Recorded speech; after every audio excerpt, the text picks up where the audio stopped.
When I'm composing music inside Logic, I used Drum Machine Designer quite a bit. Drum Machine Designer is something that's been in Logic for quite a while, and it's been updated and allows you to really be able to create a customized drum set to be able to enhance what you're doing compositionally. And I think it makes the workflow for writing drum parts and adding a lot of nuances quite a bit easier and really effective.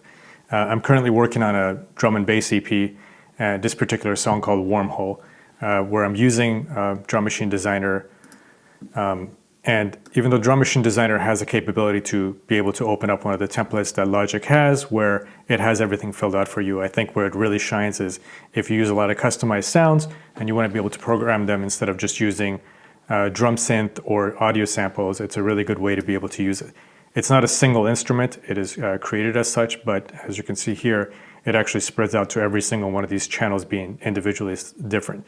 So here I've got a bunch of my favorite sounds that I'm planning to use for this song, from kicks to hi-hats to everything else.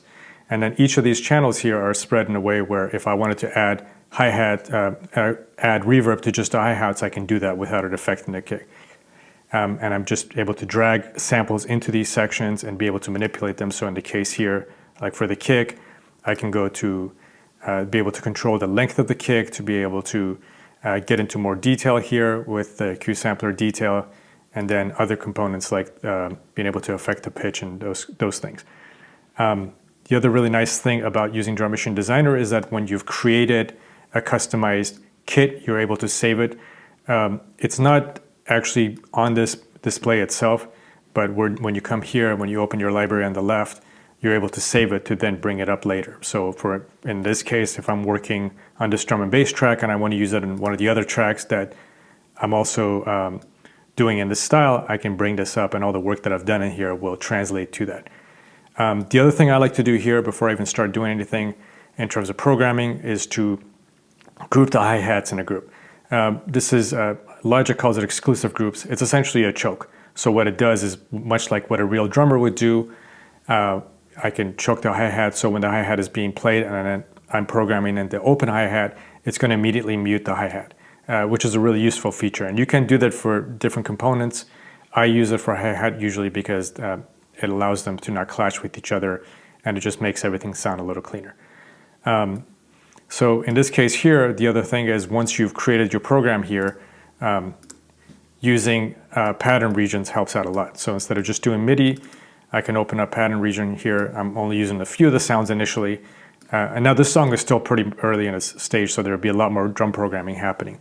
But what I'm doing here is I'm controlling all these parts by being able to program it and being able to see everything, all the individual components that I've added in here. So this is what the pattern sounds like right now.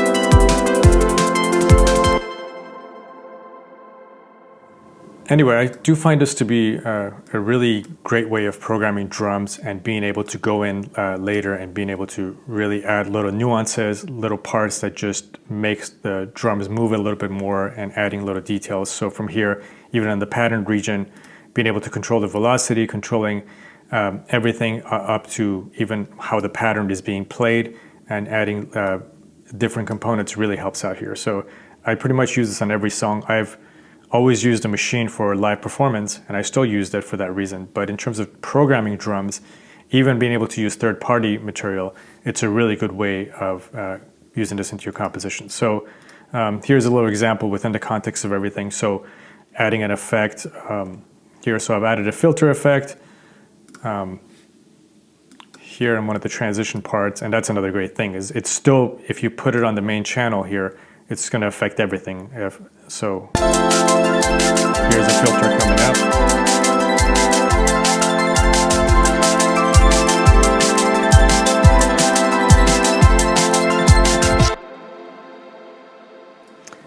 The main part of this song, unrelated to Drum Machine Designer, it was actually, I'm using my sequential Trigon 6 here, which is my absolute favorite analog synth at the moment.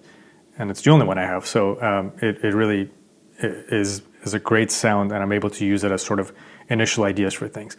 But here's a little section of what I'm working on. Again, a work in progress, but just to give you a taste of how programming these sounds starts to make sense within the confines of a song.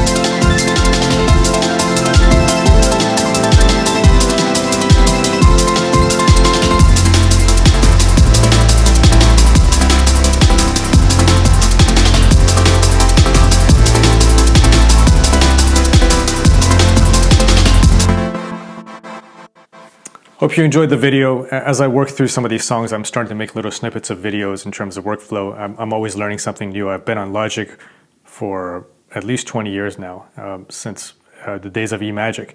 And it's constantly evolving, and I'm constantly learning new things about it. And it's a never-ending journey, and it's a fun one because they're always adding new components that help you with your compositional skills and to be able to implement things the way that before with drums it was a lot more work than it is now. Hope you enjoyed the video. This particular song is called Wormhole. It's part of a new EP I'm working on called Skybound that I'm hoping to have done within the next month to 10 years. Thank you for watching.